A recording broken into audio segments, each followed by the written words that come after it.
Borovoy. I'm a research scientist at the Center for Future Civic Media at MIT. There's all kinds of new information that's being put online by the government, and we're interested in taking that information and putting it into context that can really help build a sense of community. I'm here at Anna's Taqueria, right at MIT, and we're right near this major bus corridor that goes all the way down Mass Ave from Harvard to MIT into Boston. Interestingly, the NBTA, the transportation system in the Boston area, has made available real-time bus information that lets people figure out when a bus is coming. And so they made that publicly available, and people have built a range of like smartphone apps. So if you're really sort of well plugged in and have one of these, you can look and figure out when the bus is coming.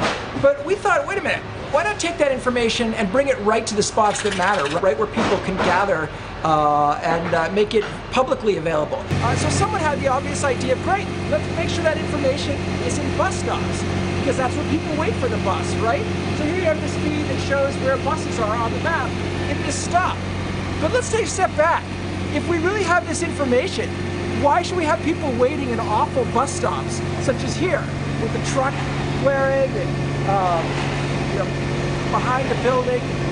The truth of the matter is, if we could rethink this from step zero, why would we be forcing people to wait in these dingy spaces out in the cold? Why not turn the bus stop into a taqueria that lets Anna's customers gather in a pleasant place and maybe spend a little bit more time there buying an extra burrito while they're waiting for the bus? That makes the customers happy, that makes Anna's happy, and it makes the tea happy, because instead of them having to spend $15,000 to build a sail-proof sign for a few $100, Anna's could have put a sign in that's going to delight their customers and tempt them to stay.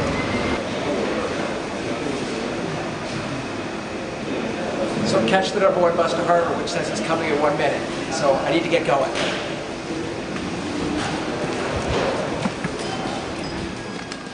The whole point of civic or public resources is that some things are better done thinking about the whole community rather than focusing on individual needs. So, for example, we have a community water source, which is much more efficient which is much more net efficient than having like bottles of water that we all purchase. And we think information, the same thing is also true.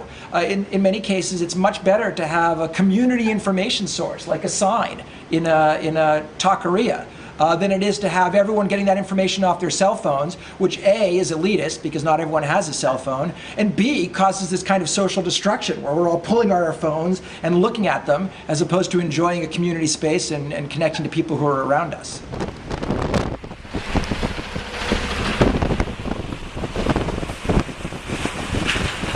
Hello, my name is Susan Bradley. I work for Hope House. I'm development director here.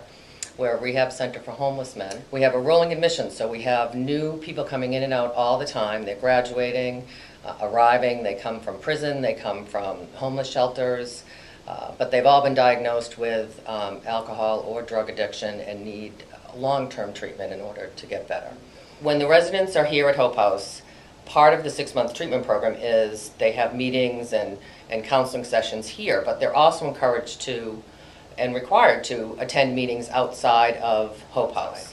So they definitely depend on public transportation. They take the T, they take the bus, and they definitely need to know and need to be places on time. So they need to have real-time data. Very few have their cars, have a car. A lot of them, I will say a lot of them have phones now, and some of them have the phone app, but most of them don't have any fancy phones. They have your basic phone that don't necessarily allow apps. So that's why the bus sign is good here. But I was moving around the website and I saw this real-time sign, and I thought, what a great idea for Hope House. We have 102 guys here, most of which depend on public transportation.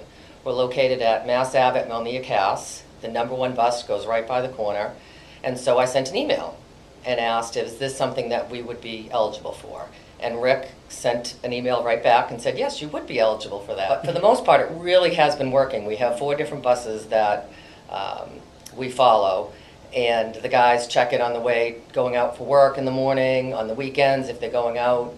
And I found that they really do use it, but I've also found that it's my sign, like it's Susan's sign. Mm-hmm. So if it's not working, they tell me my sign is not working. And I do have to get up on the ladder every once in a while and push the reset button.